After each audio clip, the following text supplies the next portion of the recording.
सोचिए, एक इंसान जो पूरी जिंदगी भूत प्रेत को झुठलाता रहा, उसके साथ आखिर में क्या हुआ होगा। ये कहानी एक ऐसे ही मशहूर यूट्यूबर की है जिसने एक चैलेंज लिया जो उसकी दुनिया हमेशा के लिए बदल देने वाला था। उसके आखिरी और सबसे डरावने लाइव स्ट्रीम की दास्तान। ये उसकी पहचान थी। हर वीडियो के आखिर में पूरे कॉन्फिडेंस के साथ वो यही कहता था। ये सिर्फ एक लाइन नहीं थी, ये उसका अटूट विश्वास था।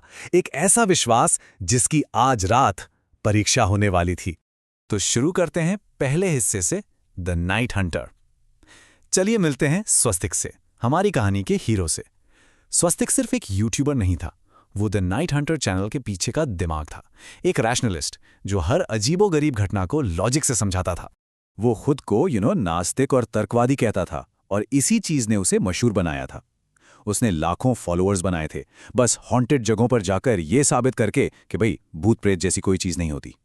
उसका मिशन बिल्कुल साफ था, अंधविश्वास को खत्म करना, अपने देखने वालों को ये बताना कि डर असल में सिर्फ दिमाग का खेल है। पुरानी हवेलियां हों या सुनसान अस्पताल, ऐसी कोई जगह नहीं थी जहां वो न गया हो, जहां जाने से लोग डरते थे। अब आते हैं दूसरे हिस्से पर, भूतिया अनाथालय। तो आज रात के चैलेंज के लिए स्वस्तिक ने एक ऐसी जगह चुनी जिसका अतीत काफी डार्क और ट्रैजिक था। एक पुराना, बिल्कुल वीरान पड़ा हुआ अनाथालय जिसकी कहानियां सुनकर ही रोंगटे खड़े हो जाते थे। तो ये जगह शहर से कोई 20 किलोमीटर दूर थी, घने जंगल के बीच। कहा जाता है कि 15 साल पहले यहाँ एक भयानक आग लगी थी। सब कुछ जलकर राख हो गया था, और उस आग में कई बच्चे और उनकी एक केयरटेकर, एक बुजुर्ग महिला, मारे गए थे। तब से ये जगह बंद है, वीरान है। वहाँ के लोकल लोग कहते हैं कि रात में बच्चों के हंसने और रोने की आवाज़ें आती हैं। सोचकर देखिए, लोगों के लिए ये जगह खौफ का दूसरा नाम थी। माना जाता था कि उन बच्चों की आत्माएं आज भी वहीं हैं। लेकिन स्वस्तिक के लिए ये बस एक और लोकेशन थी, एक और अंधविश्वास जिसका पर्दाफाश करना था। जैसे ही स्वस्तिक वहां पहुंचा, उसने आते ही कैमरा ऑन कर लिया अपने लाइव स्ट्रीम के लिए। टूटी हुई दीवारें, आग से काला पड़ा स्ट्रक्चर और हर तरफ एक अजीब सी मौत जैसी शांति। अपने यूजुअल स्टाइल में उसने आते ही मजाक किया, अरे ये तो सच में डरावनी जगह लग रही है। और फिर हंसता हुआ टूटे गेट को धक्का देकर अंदर चला गया। और अब तीसरा हिस्सा, 3 बजे की चुनौती। अंदर आते ही स्वस्तिक ने अपना सारा सामान सेट करना शुरू कर दिया। घड़ी की सुई धीरे धीरे आगे बढ़ रही थी, उस वक्त की तरफ जिसे विचिंग आवर या शैतानी पहर कहते हैं। असली चैलेंज तो अब शुरू हुआ था। उसका सेटअप हमेशा की तरह बिल्कुल प्रोफेशनल था। पहले मोबाइल फोन को स्टैंड पर लगा दिया ताकि लाइव स्ट्रीम चलती रहे। फिर अलग अलग कमरों में मोशन सेंसर लगा दिए, और बस अब इंतजार करना था किसी भी पैरानॉर्मल एक्टिविटी का और उसे डिबंक करने का। मतलब motion sensors, thermal meter, live camera, सब कुछ था। उसे पूरा यकीन था कि इन गैजेट से वो किसी भी भूत प्रेत की सो कॉल्ड हरकत को पकड़ लेगा और उसे लॉजिकली एक्सप्लेन कर देगा। और फिर चीजें होने लगी। रात के 2:55 पर एक मोशन सेंसर बीप हुआ। स्वस्तिक ने हंसकर टाल दिया, कोई चूहा होगा। फिर ठीक 3 बजे, एक नहीं 3 सेंसर एक साथ बज उठे। अब वो थोड़ा सीरियस हुआ, बोला, ओके ये थोड़ा अजीब है। 7 मिनट बाद 3:07 पे टेम्परेचर अचानक गिरा, 24 डिग्री से सीधा 16 डिग्री सेल्सियस। और फिर 3:20 पे डाइनिंग एरिया में रखी एक कुर्सी अपने आप फर्श पर घिसटती चली गई। शुरू में तो स्वस्तिक हर चीज को हवा या किसी जानवर का काम बता रहा था, लेकिन अब चीजें इतनी अजीब हो रही थी कि उसके कॉन्फिडेंस से भरे लॉजिक लड़खड़ाने लगे थे। लाइव स्ट्रीम पर कमेंट्स की जैसे बारिश हो रही थी।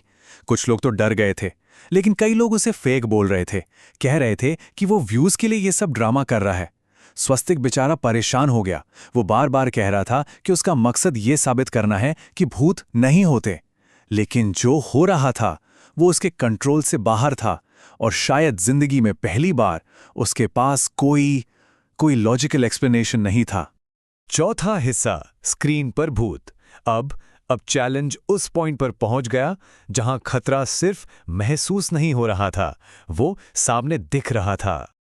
और फिर घड़ी में टाइम हुआ 3:33। कहते हैं ना, ये वो वक्त है जब इस दुनिया और उस दुनिया के बीच का पर्दा हट जाता है। जो भी पैरानॉर्मल एक्टिविटी हो रही थी, अब वो अपने पीक पर थी, और सिचुएशन पूरी तरह से हाथ से निकल चुकी थी।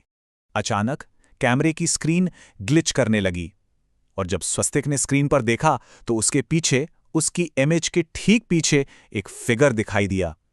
एक बूढ़ी औरत, सफेद साड़ी में, चेहरे पर जलने के निशान और आंखें बिल्कुल सफेद थीं। स्वस्तिक ने घबराकर फौरन पीछे मुड़कर देखा, वहां कोई नहीं था। लेकिन उसके व्यूअर्स वो सब देख रहे थे। उनको वो औरत साफ दिख रही थी। कमेंट्स आने लगे, भाई भागो, वो तुम्हारे पीछे है। हजारों लोग एक साथ चिल्ला रहे थे, उसे वहां से भागने को कह रहे थे। और तभी वो कमेंट आया जिसने सब कुछ बदल दिया, जिसने स्वस्तिक की पूरी रियलिटी को तोड़ कर रख दिया। ये कमेंट उसके अपने ऑफिशियल वेरीफाइड अकाउंट से था। अकाउंट हैक नहीं हुआ है, तुम सच में मर गए हो। ये पढ़कर उसके हाथ कांपने लगे। सोचिए, उसका अपना चैनल उसे बता रहा था कि वो जिंदा नहीं है। 5वां हिस्सा, अंतिम रहस्य उद्घाटन, द फाइनल रेवलेशन। उसी मोमेंट जब स्वस्तिक का लॉजिक, उसकी साइंस, सब कुछ फेल हो चुका था, उसके दिमाग में बिजली की तरह एक याद आई। एक ऐसी याद जिसे वो भूल चुका था, और उस रात की असली सच्चाई सामने आ गई। उसे याद आया एक काली एसयूवी, एक तेज रफ्तार से आता हुआ ट्रक, और फिर रात के 2:35 पर एक भयानक टक्कर। उससे अचानक सब याद आ गया कि वो तो कभी उस अनाथालय पहुंचा ही नहीं था। शहर के बाहर वाली रोड पर उसकी कार का एक ट्रक से एक्सीडेंट हो गया था। तो उसकी धारणा क्या थी? कि वो एक यूट्यूबर है, लाइव स्ट्रीमिंग कर रहा है। लेकिन सच्चाई ये थी कि वो एक आत्मा था, जो घंटों पहले एक कार क्रैश में मारा जा चुका था। जिसे स्वस्तिक 3 बजे का चैलेंज समझ रहा था, वो असल में उसकी अपनी भटकती हुई आत्मा का बनाया हुआ एक भ्रम था। वो सच की तलाश में नहीं था, वो तो अपनी मौत के बाद उस अंधेरे में फंस गया था। और वही बूढ़ी औरत अब उसके सामने खड़ी थी, लेकिन इस बार वो डरावनी नहीं लग रही थी। वो कोई भूत नहीं थी, वो एक गाइड थी।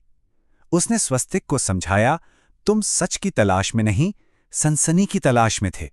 उसने बताया कि स्वस्तिक यहां इसलिए है क्योंकि उसका अपना मन उसे यहां खींच लाया। सेंसेशन की, व्यूज की उसकी भूख ने उसे इस इल्यूजन में, इस भ्रम में फंसा दिया था।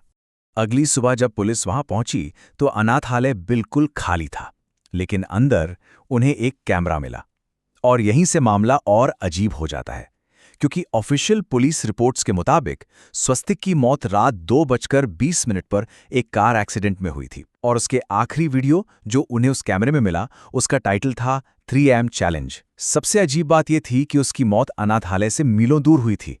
तो फिर उसका कैमरा उस वीरान अनाथालय के अंदर कैसे पहुंचा? ये एक ऐसा सवाल है जिसका जवाब न पुलिस के पास था, न किसी और के पास। बस एक रहस्य बनकर रह गया। एक ऐसा रहस्य जो शायद लॉजिक और साइंस की हदों से कहीं आगे था। जो कैमरा पुलिस को मिला था, उसके फुटेज के बिल्कुल आखिरी फ्रेम में बस एक पल के लिए वही बूढ़ी औरत दिखती है, और फिर स्क्रीन काली हो जाती है, हमेशा के लिए। एक ऐसा अंत जो जवाब देने से कहीं ज्यादा सवाल छोड़ जाता है।